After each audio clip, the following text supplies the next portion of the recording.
Hello students, subscribe for my channel, press the bell icon and never miss an update.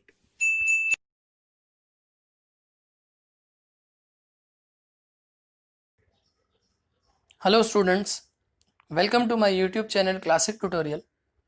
आज के lecture में हम class 10th ICSE history का chapter number 4 second phase of Indian national movement करेंगे।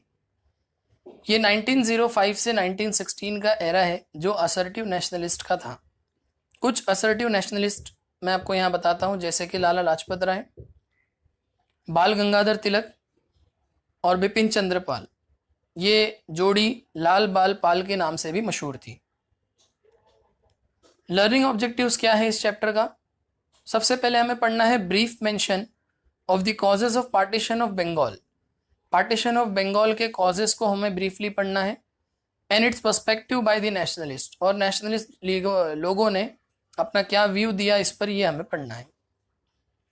Brief mention of Surat split of 1907, very important है ये। सूरत में Indian national Congress के दो हिस्से या स्प्लिट हो गया था, द अर्ली नेशनलिस्ट और असर्टिव नेशनलिस्ट के बीच में, तो इंपॉर्टेंट है ये काफ़ी। फिर पढ़ेंगे ऑब्जेक्टिव्स और demands of the assertive nationalist, क्या उनके मकसद थे, क्या उनकी डिमांड थी। Methods of struggle of the assertive nationalist, क्या उनका मेथड था, ये पढ़ना है। और आखिर में पढ़ेंगे एनी टू कॉन्ट्रीब्यूशन ऑफ बाल गंगाधर तिलक, बिपिन चंद्र पाल एंड लाला लाजपत राय। आज के लेक्चर में हम मेथड्स तक कंप्लीट कर लेंगे, देन इस वीडियो के नेक्स्ट पार्ट में मैं आप लोगों को कंट्रीब्यूशन ऑफ बाल गंगाधर तिलक, बिपिन चंद्र पाल और लाला लाजपत राय कराऊंगा। तो आइए शुरू करते हैं। Introduction. In the second phase of the national movement, और द इंडियन नेशनल मूवमेंट भी कह सकते हैं, a new group of young leaders had emerge. एक नया ग्रुप नौजवान लीडरों का सामने आया। This group of leaders came to be known as the assertive nationalist. इन्हीं ग्रुप को या इन ग्रुप के लीडर्स को असर्टिव नेशनलिस्ट कहा जाता था। They did not agree with the methods of the early nationalist. Early nationalist का जो मेथड था उससे ये लोग एग्री नहीं करते थे। They wanted to achieve complete swaraj. उन्हें अपना पूरा कंप्लीट स्वराज या कंप्लीट इंडिपेंडेंस चाहिए था। They opposed British rule and held them responsible for the country's downfall. उन्होंने अंग्रेजों के रूल को ओपोज किया, उसके अगेंस्ट में विद्रोह किया, बगावत की और अंग्रेजों को जिम्मेदार ठहराया भारत की इस बुरी हालत की वजह। 3 prominent leaders of this group were बाल गंगाधर तिलक, लाला लाजपत राय और बिपिन चंद्र पाल। ये तीनों मशहूर लीडर हैं असर्टिव नेशनलिस्ट के, एंड फेमस एज दी लाल बाल पाल ट्रायो। लाल बाल पाल ट्रायो के नाम से इन्हें जाना जाता है। लाल बाल पाल तिकड़ी कहते हैं हिंदी में। पार्टीशन ऑफ बंगाल, ये लॉर्ड कर्जन की इमेज है। The tenure of Lord Curzon from 1899 to 1905 as the viceroy was full of controversies.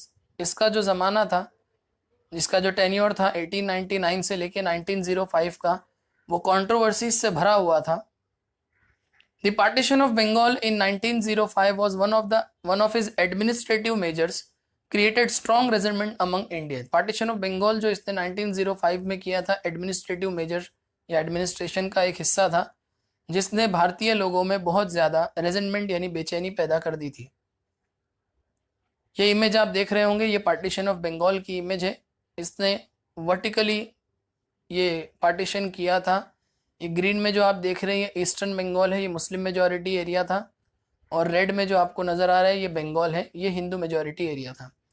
कोई भी समझदार इंसान इस इमेज को देखकर ये आसानी से समझ सकता है कि इस पार्टीशन का जो मकसद था वो to create a gulf between Hindus and Muslim था। एक्चुअली अंग्रेज़ हिंदू और मुसलमानों के बीच की जो यूनिटी थी या जो दोस्ती थी उसे तोड़ना चाहते थे, और इसको तोड़ने की एक वजह ये भी थी, मैं आपको थोड़ा डिटेल बताता हूँ यहाँ पे, कि जो हमने पढ़ा था फर्स्ट वॉर ऑफ इंडिपेंडेंस, उसका जो इमीडिएट कॉज था, अगर आपको याद होगा, वो जो ग्रीस कार्ट्रेज है, अगर आपने नहीं पढ़ा है या नहीं जानते तो ऊपर आई बटन पे क्लिक करेंगे तो आपको प्लेलिस्ट मिल जाएगी, उसमें आप देख लीजिएगा। तो वो ग्रीस कार्ट्रेज की वजह से हिंदू और मुस्लिम्स दोनों ने ही अंग्रेज़ों को बहुत टफ फाइट दी थी। तो एक तरह से हम ये कह सकते हैं कि ये जो पार्टीशन था वो इसीलिए था ताकि ये तो जो ग्रुप है वो कभी, ये दो कम्युनिटी कभी साथ में आके इनके लिए दोबारा से थ्रेट ना बने। Causes of partition of Bengal, according to the British ruler, अंग्रेजों के मुताबिक या अंग्रेज रूलर के मुताबिक, the motive behind the partition was administrative necessity. उनसे पूछा गया भाई क्यों पार्टीशन आप कर रहे हैं, दे रिप्लाइड एडमिनिस्ट्रेटिव नेसेसिटी, मतलब एडमिनिस्ट्रेशन की वजह से हम कर रहे हैं। क्यों ऐसा? As the province of Bengal was too big to be efficiently administered by a single provincial government, क्योंकि बंगाल बहुत बड़ा है। उस जमाने में अभी आपने इमेज भी देखी, आसाम वगैरह का भी पार्ट उसके अंदर था। तो इतने बड़े बंगाल को, अगर प्रेजेंट डे देखा जाए तो बांग्लादेश भी है उसी में, तो इतने बड़े बंगाल को एडमिनिस्टर करना एक सिंगल प्रोविंशियल गवर्नमेंट के लिए बहुत मुश्किल है, इसलिए हम इसका पार्टीशन कर रहे हैं, ये ब्रिटिश ने रिप्लाई किया। However, the motive behind partition was something else, हालांकि इनका मकसद तो कुछ और ही था, which includes number 1, Bengal was the nerve center of Indian nationalism, Indian nationalism का nerve center था, मेन जगह वही थी। And the British thought to stop and weaken the tide of nationalism, the partition of Bengal is necessary, इसलिए अंग्रेजों ने सोचा कि अगर हमें नेशनलिज्म की इस टाइड को, नेशनलिज्म की इस हवा को रोकना है तो हमें बंगाल का पार्टीशन करना पड़ेगा। They wanted to curb Bengali influence by placing Bengalis under two administration and to reduce them to a minority in Bengal itself. सबसे पहले तो वो बंगाली इन्फ्लुएंस को खत्म करना चाहते थे बंगाल को दो पार्ट में बांटकर, और दूसरा बंगाल के अंदर ही वो बंगालीज को माइनॉरिटी बना देना चाहते थे, क्योंकि वो दो हिस्सों में ऑफकोर्स बढ़ जाएंगे, तो जो मेजॉरिटी थी पूरे बंगाल की अब वो बढ़ गई तो माइनॉरिटी हो जाएगी। They wanted to create a gulf between Hindus and Muslims, जैसा कि मैंने अभी बताया आपको, East Bengal would have a Muslim majority and Bengal would have a Hindu majority. Nationalist perspective क्या था इस पार्टीशन को लेके? The Indian nationalists opposed the partition of Bengal. Partition of Bengal को Indian nationalist लोगों ने oppose किया। They concluded that the partition was a deliberate attempt to divide the Bengalis on territorial grounds and religious basis for weakening the nationalism in Bengal. उन्होंने ये कहा कि partition of Bengal ये जानबूझ के किया गया एक कदम है अंग्रेजों का, ताकि हमें टेरिटोरियल ग्राउंड यानी टेरिटरी के अकॉर्डिंगली और रिलीजियस बेसिस पे बांटकर कमज़ोर कर दिया जाए, नेशनलिज्म को कमज़ोर करने का एक ये प्लान है, ऐसा इंडियंस ने कहा। Sorry. More over the manner in which the announcement of the partition was made without considering public opinion hurt the sentiments of the people of Bengal. ऊपर से ये जो पार्टीशन का अनाउंसमेंट किया गया, इसके बारे में कोई पब्लिक ओपिनियन भी नहीं ली गई थी, तो इसलिए लोगों के जज्बात को, लोगों के सेंटिमेंट्स को ठेस पहुंची, तकलीफ हुई। Surat split of 1907, very important. The differences between the early and the assertive nationalist was increasing. आहिस्ते आहिस्ते अर्ली और असर्टिव नेशनलिस्ट के बीच के फर्क, बीच के डिफरेंसेस बढ़ते जा रहे थे। बच्चों ये जो मैंने लिखा है ना, ये अकॉर्डिंग टू स्कोप है, आपकी टेक्स्ट बुक में और भी डिटेल होगी, अगर आप वो पढ़ना चाहें तो वो भी पढ़ सकते हैं। ये एज पर द स्कोप बनाई गई प्रेजेंटेशन है, एज पर द सिलेबस है, ठीक है।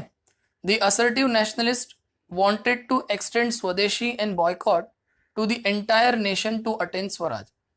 अब पार्टीशन ऑफ बंगाल के बाद स्वराज जो असर्टिव नेशनलिस्ट चाहते थे कि ये स्वराज और ये जो स्वदेशी और बॉयकॉट की मूवमेंट है, यानी या मैं यूं कहूं कि स्वदेशी और बाइकॉट के जरिए स्वराज हासिल करने की जो मूवमेंट है वो पूरी दुनिया में, पूरे इंडिया में फैले। On the other hand early nationalist wanted it to be restricted to Bengal only. लेकिन अर्ली नेशनलिस्ट क्या चाहते थे कि नहीं, बंगाल का पार्टीशन हुआ है तो मूवमेंट बंगाल तक ही रहनी चाहिए। In 1906 at Calcutta session, early nationalist and assertive nationalist ended their differences and together oppose the partition of Bengal. 1906 में दादा भाई नौरोजी, जिसके ये दोनों ही विंग बहुत रिस्पेक्ट करते थे, उन्हें प्रेसिडेंट बनाया गया था। तो वहाँ पे इनके डिफरेंसेस सेटल हो गए और दोनों ने मिलकर पार्टीशन ऑफ बंगाल को अपोज किया। बट द इशू ऑफ स्वदेशी and Swaraj was not yet resolve. लेकिन अभी भी स्वदेशी और स्वराज का जो मसला था वो इन दोनों विंग्स के बीच में, बिटवीन दीज टू विंग्स, वो हल नहीं हुआ था, वो सॉल्व नहीं हुआ था। कंटिन्यू है point number 4। In 1907, there was a disagreement over the candidature of the next president at Surat session of the Congress. 1907 में सूरत के अंदर कांग्रेस का एक सेशन हुआ, उसमें प्रेसिडेंट कौन बने इस बात को लेके डिसएग्रीमेंट हो गई between the early and assertive nationalist. The early nationalists proposed the name of Ras Bihari Ghosh and the assertive nationalists proposed the name of Lala Lajpat Rai. Early nationalists ने रास बिहारी घोष का नाम दिया, जबकि assertive nationalists ने लाला लाजपत राय का नाम दिया. This caused complete confusion at the Surat session in 1907, जिसकी वजह से 1907 के सूरत सेशन में बहुत कंफ्यूजन हो गया. This led to the split in the Congress, और कांग्रेस में स्प्लिट पड़ गई, दरार पड़ गई. The assertive nationalists were expelled from INC, Indian national Congress से इनको निकाल दिया गया, या यूं कहो कि उस सेशन से ये निकल गए. For 9 years they remained out of Congress, और 9 साल तक वो कांग्रेस से अलग रहे. The split was unfortunate as British took advantage of it by adopting a policy of concession and repression. ये स्प्लिट जो था बहुत ही अनफॉर्चुनेट साबित हुआ, क्योंकि अंग्रेजों ने इसका फायदा उठाया. जैसा कि हम सब जानते हैं बच्चों कि दो की लड़ाई का फायदा हमेशा तीसरे को होता है. तो यहाँ पर वो तीसरे ब्रिटिश थे जिन्होंने policy of concession and repression, यानी concession to the early nationalist, concession दिया अर्ली नेशनलिस्ट को और रिप्रेस करना शुरू किया असर्टिव नेशनलिस्ट को. नेक्स्ट पॉइंट है main objective of the assertive nationalist. The main objective of the assertive nationalist was the attainment of Swaraj, that is complete independence. उन्हें complete independence चाहिए था, यही उनका एक main objective या main aim था. Now है methods of the assertive nationalist. The main focus of them was to stop economic exploitation of India by the British. Of them मतलब assertive nationalist. Assertive nationalist का main focus क्या था कि भारत का जो exploitation British कर रहे इकोनॉमिक एक्सप्लॉयटेशन उसे रोका जाए, and to get a larger share of the Indians into administration, और एडमिनिस्ट्रेशन में इंडियंस को अच्छा खासा शेयर मिले, उनको जगह मिले, ये उनका मकसद था. They adopted the policy of non cooperation, non cooperate, not to cooperate with British government, passive resistance यानी कि नॉन वायलेंट रेजिस्टेंस, लड़ाई झगड़ा नहीं करने का, मास एजिटेशन यानी लोगों ने जमा होके अपनी क्या करने का, अपना जो एजिटेशन है, अपना जो गुस्सा है, अपना जो विद्रोह है वो दिखाना है, और सेल्फ रिलायंस यानी खुद पे भरोसा रखना एक्सेट्रा, ये उनकी पॉलिसी थी. Their methods can be grouped into 4 categories. उनके मेथड्स को 4 कैटेगरी में बांटा गया है. पहला है swadeshi, second boycott, third national education, and fourth passive resistance. अब आइए इसको हम डिटेल में, let us discuss this topics in detail. Swadeshi, it means producing necessary things in own country and use it without depending on imported goods, यानी कि बाहर से आने वाले चीज़ों पे डिपेंड ना होके अपने ही देश में चीज़ों को बना लेना. सिंपल वर्ड में कहा जाए तो अपने ही कंट्री में प्रोड्यूस करना और खुद ही उसको इस्तेमाल करना, यूज़ करना, ये स्वदेशी कहलाता है. There were occasional bonfires of foreign cloth, salt and sugar which popularized स्वदेशी idea. बहुत सारे लोग उस ज़माने में बॉन फायर करते थे, आग लगाते थे, जिसमें फॉरेन क्लोथ, नमक और शक्कर को उन्होंने जला दिया, जिससे पता चलता है कि स्वदेशी आइडिया उस ज़माने में कितनी पॉपुलर थी. Second is boycott. Swadeshi and boycott are 2 sides of a same coin. एक ही सिक्के के 2 पहलू हैं, स्वदेशी और boycott. Boycott of British goods and use of swadeshi. Boycott का सिंपल मीनिंग आप जानते ही होंगे, not to use, not to accept. तो ब्रिटिश गुड को एक्सेप्ट नहीं किया, और use of swadeshi was made to encourage Indian industries. इससे इंडियन इंडस्ट्रीज को एनकरेजमेंट मिला, बढ़ावा मिला, and to provide employment opportunities to the Indians, और साथ ही साथ इंडियंस के लिए भी एम्प्लॉयमेंट अपॉर्चुनिटीज इसमें अवेलेबल की गई या हुई. It also proved as the most effective weapon for harming British interest in India.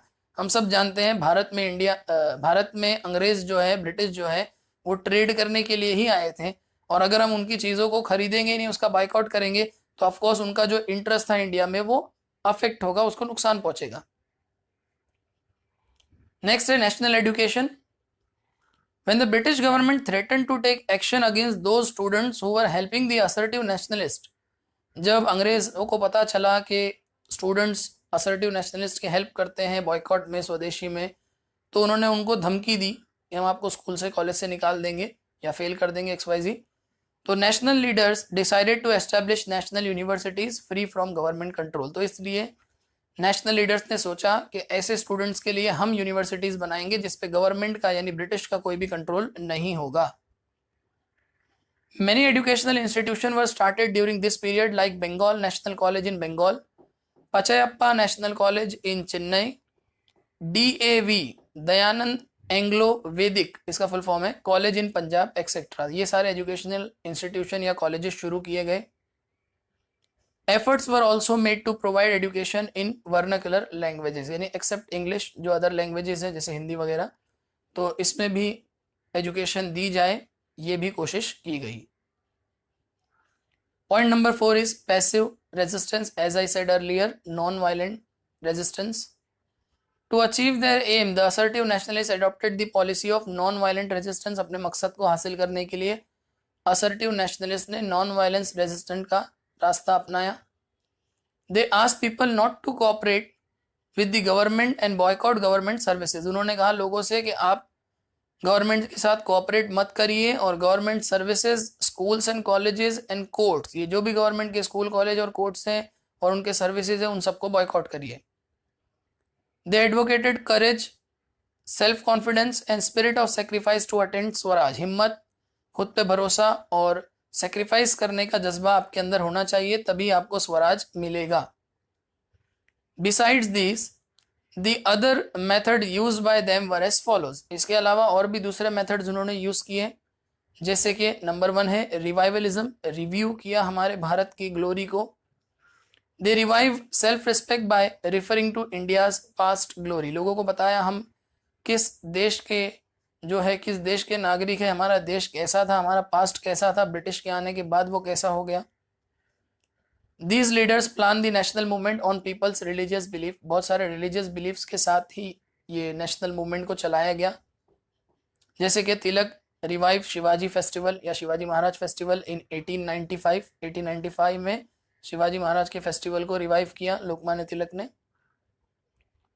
Chandragupta, Vikramaditya, Rana Pratap and Shivaji Maharaj were presented as national heroes to inspire the masses to fight for their country. इन बड़े बड़े लोगों के नाम से इनको नेशनल हीरो, जिन्हें हम नेशनल हीरो भी कहते हैं, इनकी कहानियों से, इनकी बातों से जनता को इंस्पायर किया ताकि वो देश के लिए ऐसे ही लड़े जैसे इन्होंने, इन महान विभूतियों ने किया था। ठीक है।